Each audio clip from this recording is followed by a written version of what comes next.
Good morning, Facebook and the rest of the world. Just wanted to jump on here and shoot a short video. I got a couple of private messages about a post I made where I mentioned the ShinWuSa temple in Nonsan, South Korea. So I wanted to tell you a little bit about how that all came about.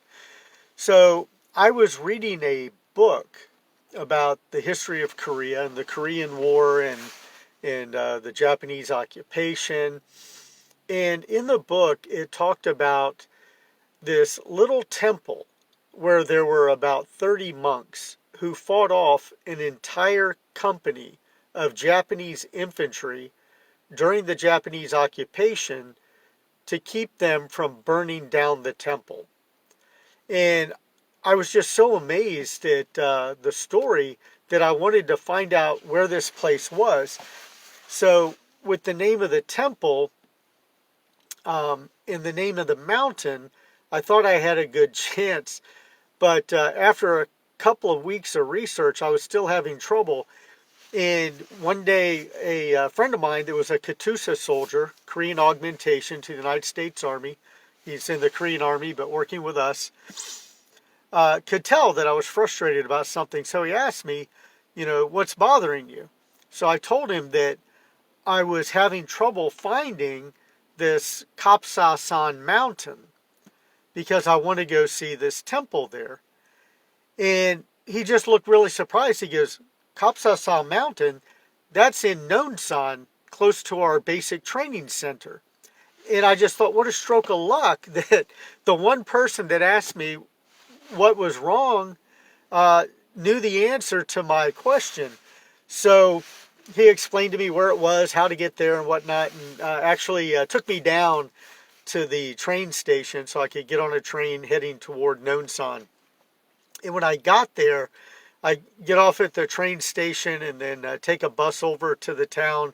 And then I get off the bus, and there's a little stand there selling newspapers and cigarettes and chewing gum and things.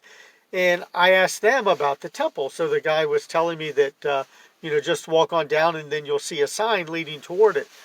So when I started following the people that were walking the path through the mountain to go up the mountain, I didn't realize at the time that it was a few miles.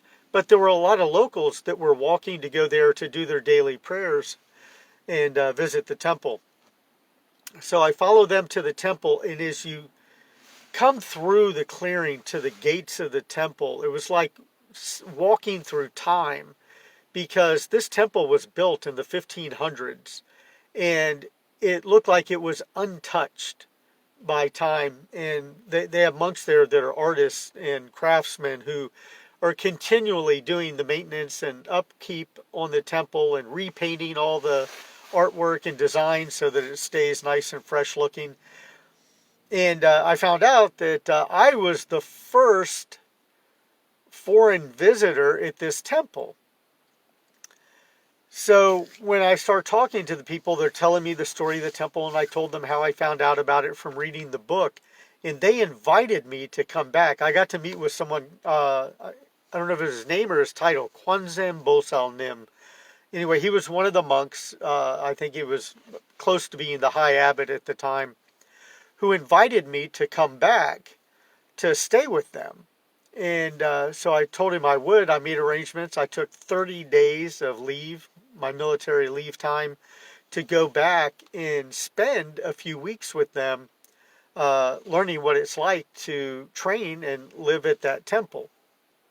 So I might share some of those adventures at a later date, but it's just amazing that when you have a problem, if you stay diligent on trying to solve the problem, you can make it happen. And just when you're ready to give up, a solution will be near. So keep that in mind. All right, guys, I hope this story motivates you to keep working on whatever you're working on and resolve any problems that you're trying to resolve, and just have a beautiful day. Thank you.